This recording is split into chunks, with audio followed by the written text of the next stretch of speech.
Hello, we're here with two very experienced, very successful coaches, Dave Carlson from Los Alamitos, California, and Chris Morgan from just north of Boston in Danvers, Massachusetts. Dave Carlson is renowned in the water polo world in in California and actually the nation for coaching elite athletes at high school, club, and the national and international level. And Chris himself has coached athletes at the Olympics at 2008 in Beijing, and he headed up the national team in Switzerland for many years. These two gentlemen, one on the West Coast and one on the East Coast, are the most experienced coaches when it comes to recovery using Katsu. And this session will just be on how they use it practically with their athletes for recovery from competition, workouts, and then also how they use it for their own injuries. So welcome, Dave and Chris. Thank you. And, Thanks for having me. Yeah, we'll start off with you, Dave. How do you use Katsu for recovery, both with your water polo players and your swimmers? So for water polo, one of the things that we have are the aqua bands. And with the aqua bands, as soon as a game is over, the girls put the leg aqua bands on. They hop in the water immediately, and they do a flutter kick for about 20 seconds to build the lactic acid back up in the muscles and get the blood engorged in the legs. And then they do a 25 flutter kick with the skull. Sometimes they'll push off of the wall after the flutter kick. They'll push off of the wall and they'll put their hands up and they'll egg beat her. And then they'll come back to the wall and flutter kick. So they'll do something to get the blood engorged in their legs. And then they will do maybe 1 lap or 2 laps, hop out, pull off the katsus, and they tell me they can feel relief.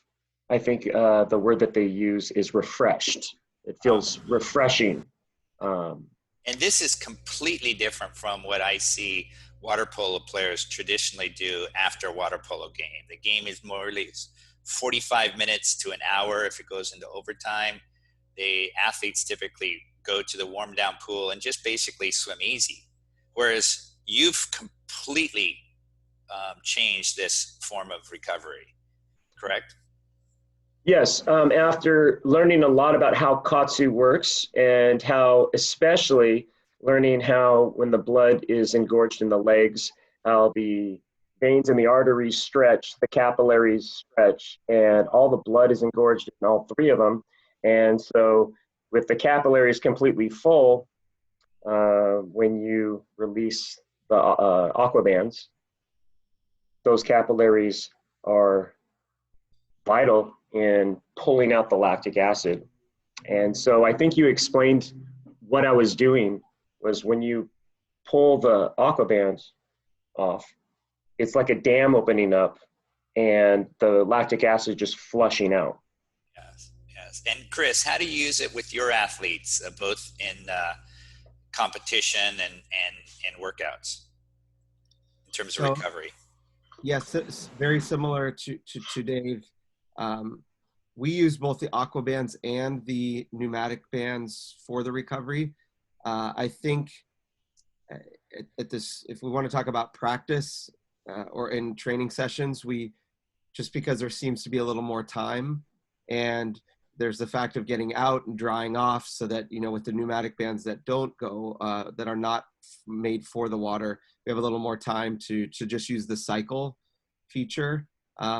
It's very interesting how I usually ask the swimmers, do you want to do your arms or your legs? And usually the response is kind of very related to what kind of athlete they are. If they're more of an arm dominant swimmer, they tend to want to recover their arms. If they're a leg dominant swimmer, they want to recover their legs. I found I don't think there's a formula as much as it's more just for the mental side also. If they want to feel like their legs are recovered, well, they actually will recover their legs, but they like that feel. So it's kind of like an athlete if they want to have a massage of their legs or their arms or their upper back. So we'll use the pneumatic bands in the training sort of environment.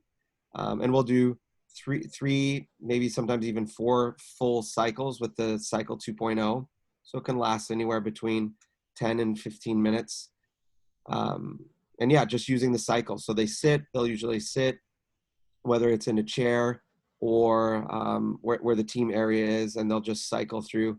And really the response is 99% of the time, they feel much more recovered than just the traditional swimming down or cooling down.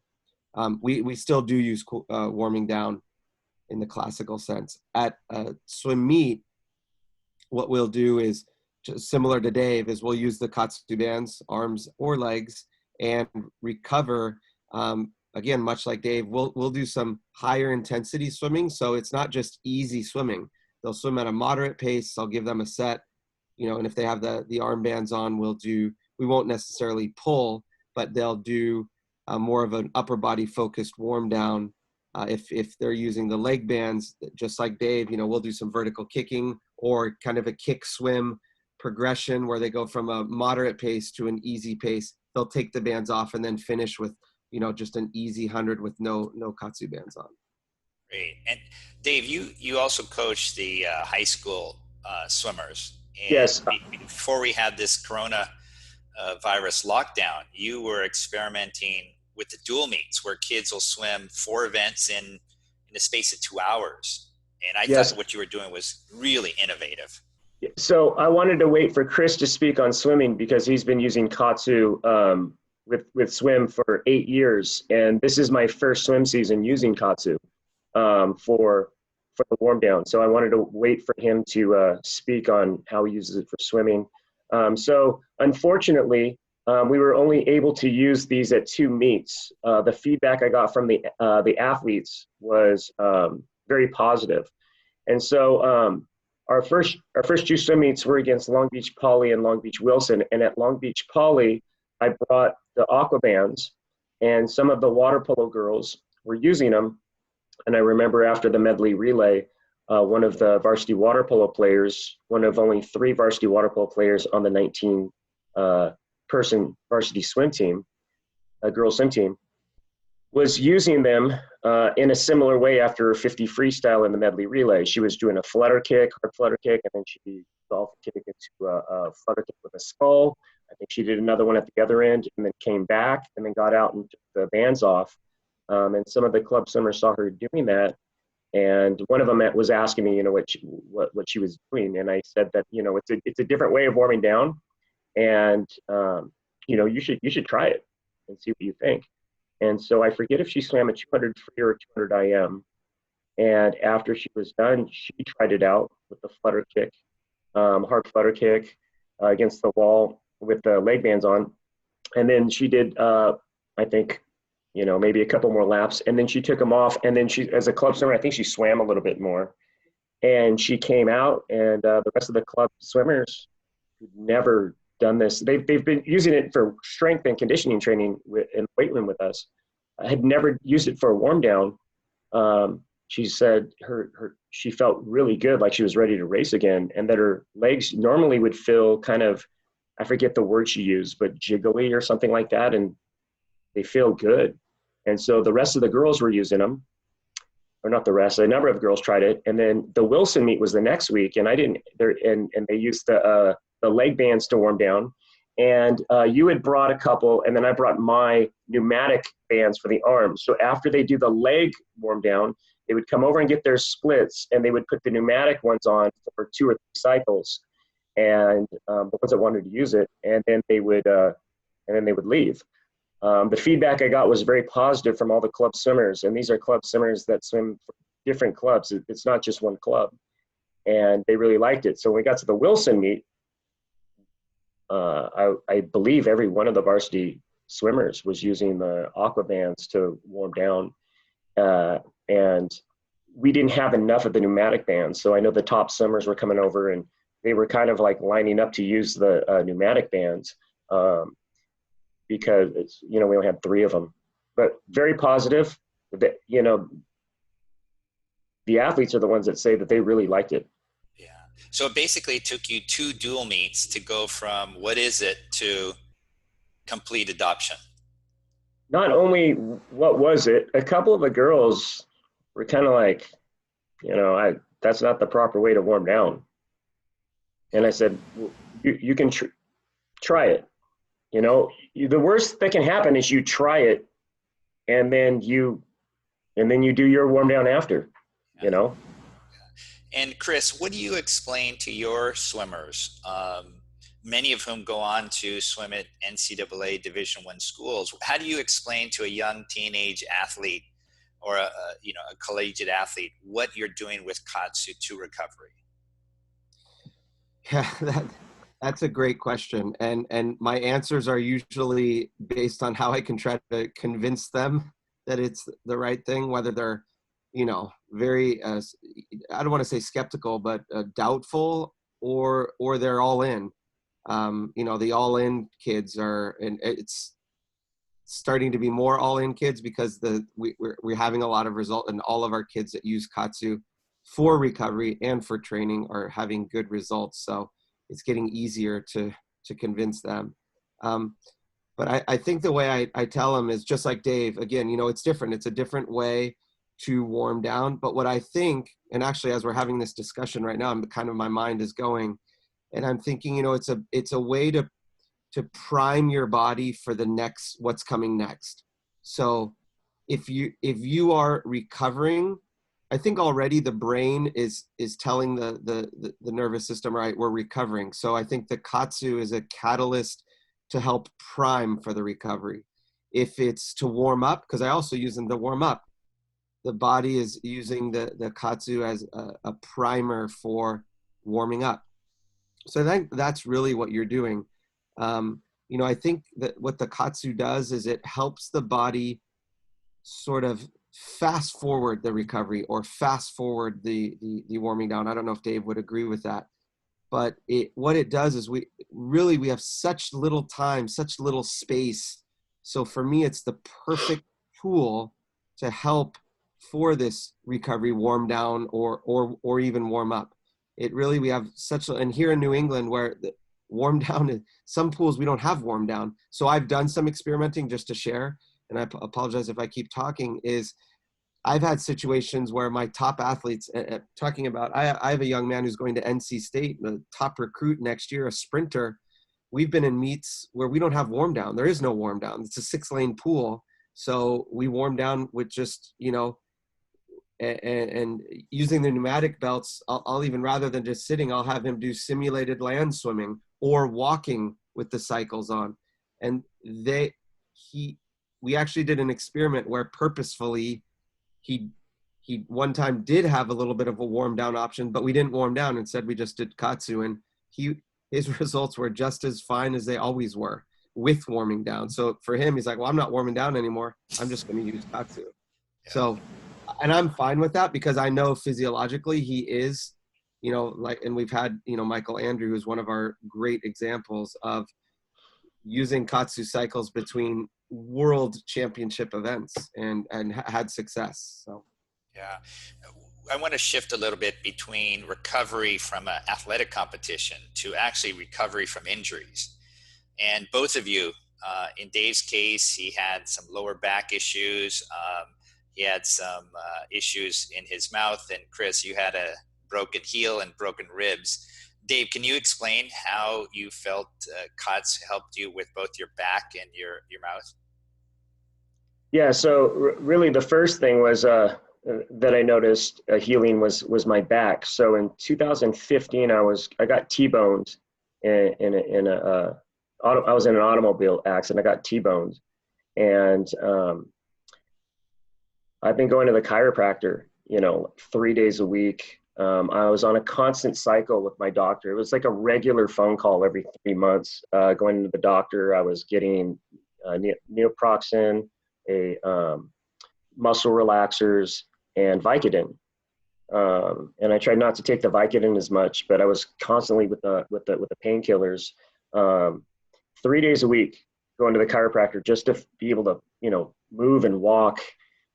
Some days I was, I'd go for weeks where I was probably okay, feeling pretty good, 3 weeks, and then all of a sudden I'd wake up, I couldn't move my back. I couldn't walk. It killed. Sometimes I was on crutches.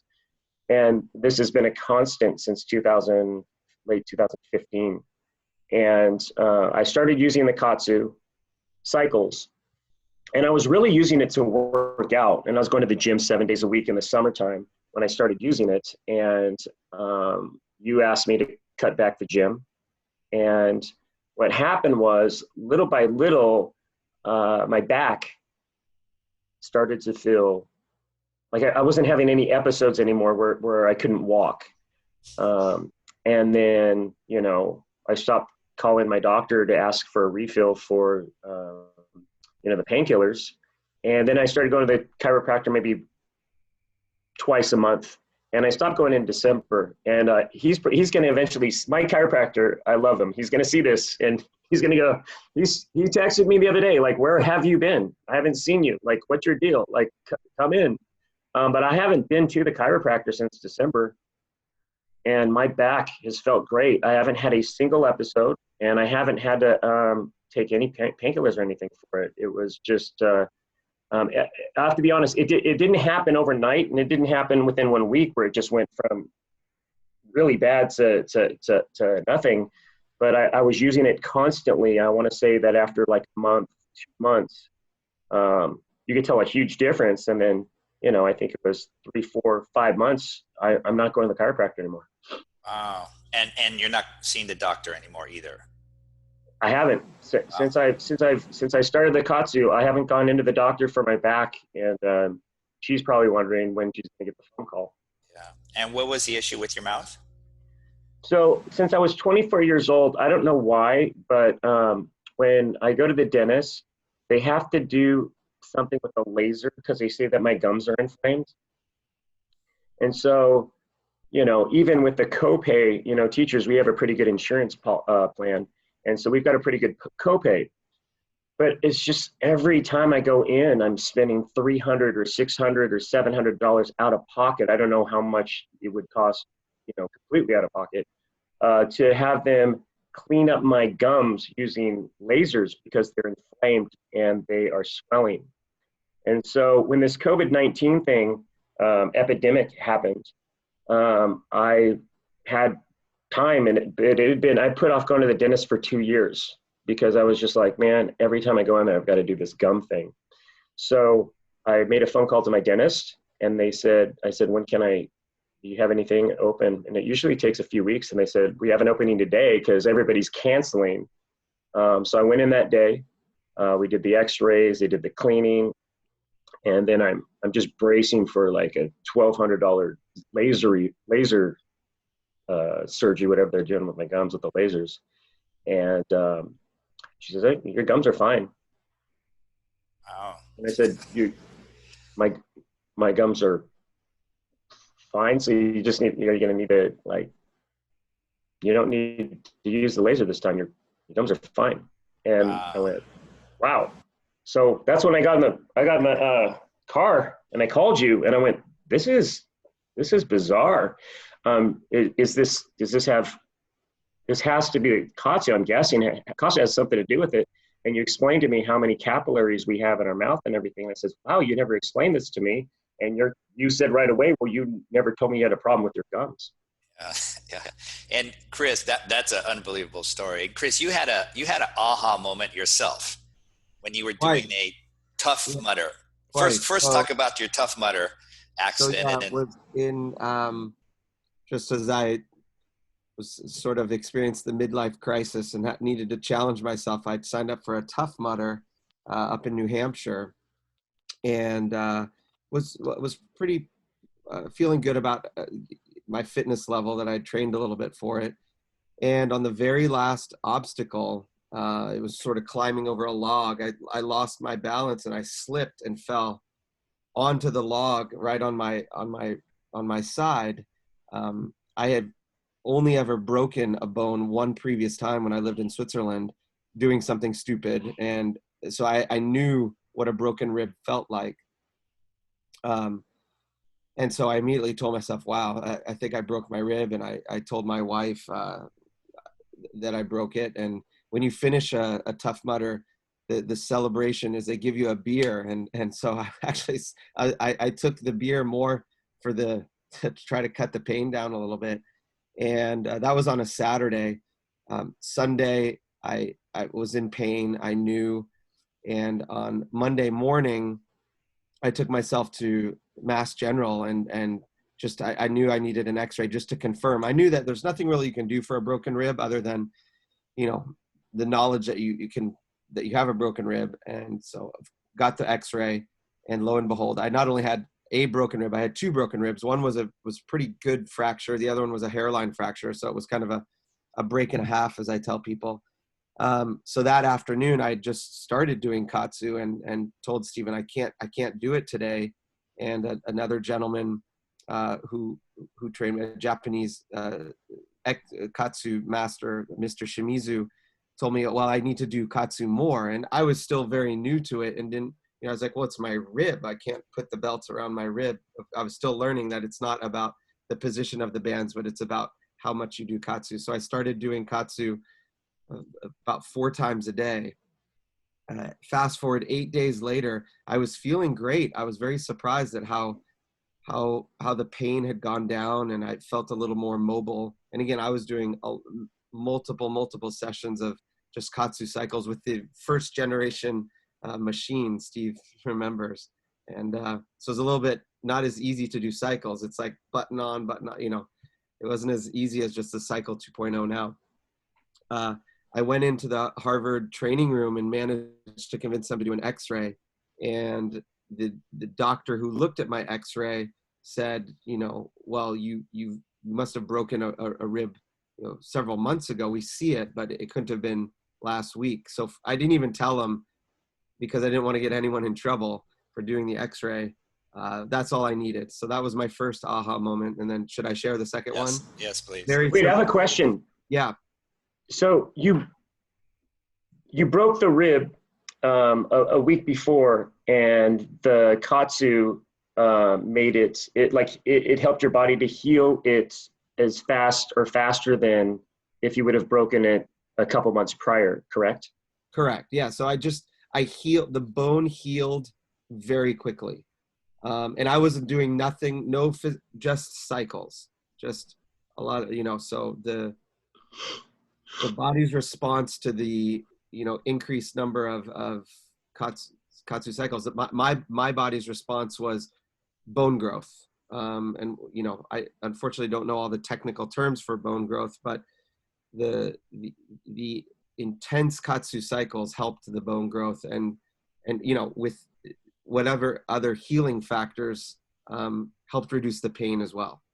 Yeah, and then you had another incident that you hadn't expected, with even more dramatic improvement. Yeah, a little more dramatic, and Dave will appreciate this. We, here in New England, we don't have the keys to the pool, so I was locked out of a pool on a Saturday morning, and I did know how to enter the facility. I don't work at that pool anymore, so it doesn't matter, but I knew how to get into the pool, but it required climbing over a wall in pitch dark. So it was an indoor pool. I took another swimmer with me to hold a cell phone light. So as I climbed over the wall, and the only light I had, I could barely see, because, I'm old, so my vision isn't very good.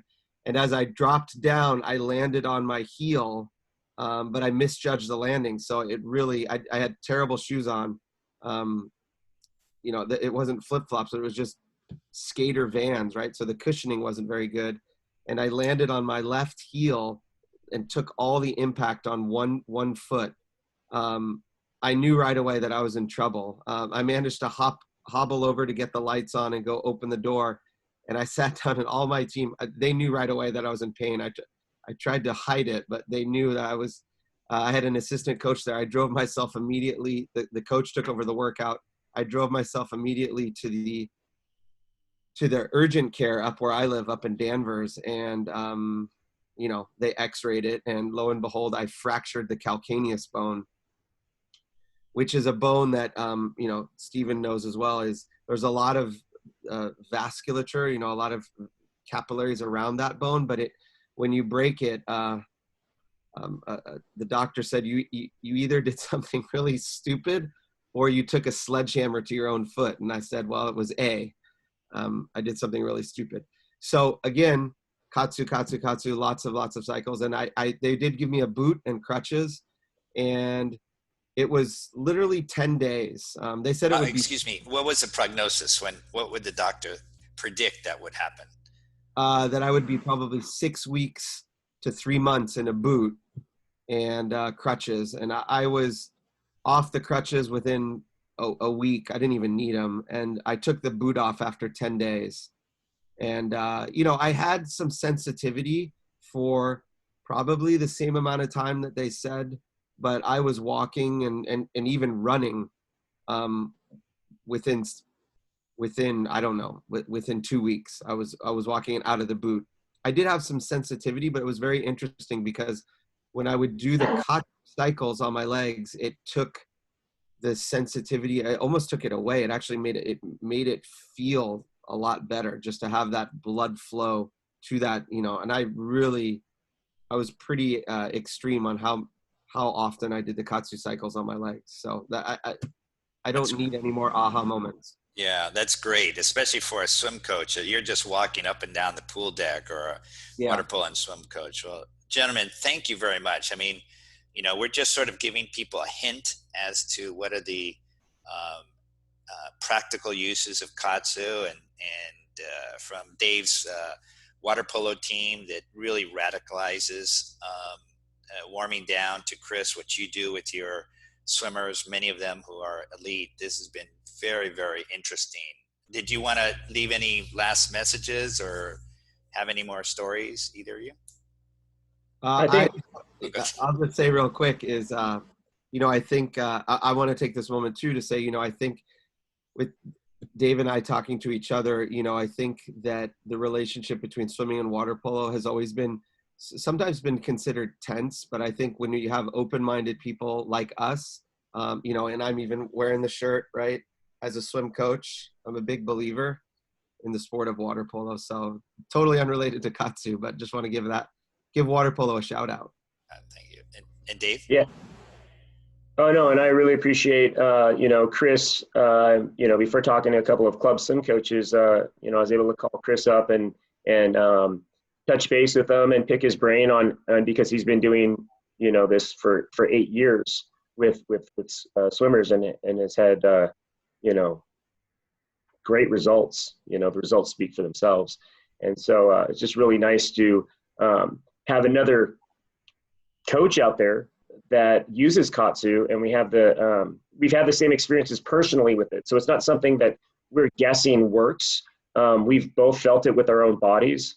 And even something as simple as I told you a few weeks ago, I mean, it's a small injury. After hearing Chris's, this is going to sound kind of weak, but I had mentioned that I sliced my thumb really bad to where I needed to get stitches. And I told you that I figured if I have to go to the emergency room to get stitches now, I'm going to have to go in 2 hours from now. Let me just try Katsu. So I wrapped it tight, put the hydrogen peroxide on it, and I did a couple hours of Katsu, and I took it off, and I was like, now it's borderline. So then I did it again, woke up the next morning, and I looked at it, and then it was just a bad cut. And then I did it, and by the end of the day, I mean, it healed. Like, it was healed. And I have a scar from it. I mean, if I would have got stitches, there'd be no scar. But I mean, it's on my thumb. That just something as simple as, your cuts, that your body heals so much faster with something as simple as a cut if you just start doing these Katsu cycles. And then just having another coach like Chris that I can just, call up and say, how are you using this with your swimmers? I was thinking of doing this. Have you done anything like this? Yes, but I do it like this. And so just having another Katsu user, a big time Katsu user that has a lot of experience in it, it's awesome being able to pick up the phone and have that resource. Yeah, great. And Chris, I noticed you have your certificate from Dr. Sato, the Katsu inventor, over your shoulder. Yeah. It's very cool. Well, and I have it, I should probably put it above, but I have it, below my college diploma. But yeah, it reminds me, I can't read it. It's in Japanese. Steve can read it. But yeah, I guess Yeah, I'm very proud of it. And I passed the test because Stephen was there the day in Tokyo when I had to go through the gauntlet of Dr. Sato on his Stairmaster from, I don't know, 1970. And Dr. Sato putting the Katsu bands on you is like nothing else. So it was like a vice grip on my legs. And it was, I'll never regret it, but I don't know if I ever want to do that again because that was the worst Stairmaster 20 minutes I've ever done. It was brutal. And Dave will have an experience of meeting Dr. Sato at the rescheduled Tokyo Olympics. Yeah. Both of you will be there. We'll be demonstrating and explaining Katsu to the Olympic family. And so it'll be a good time for us to get together in Tokyo. Looking forward, yeah. Well, thank you very much, gentlemen. Good luck on your seasons and kick some butt.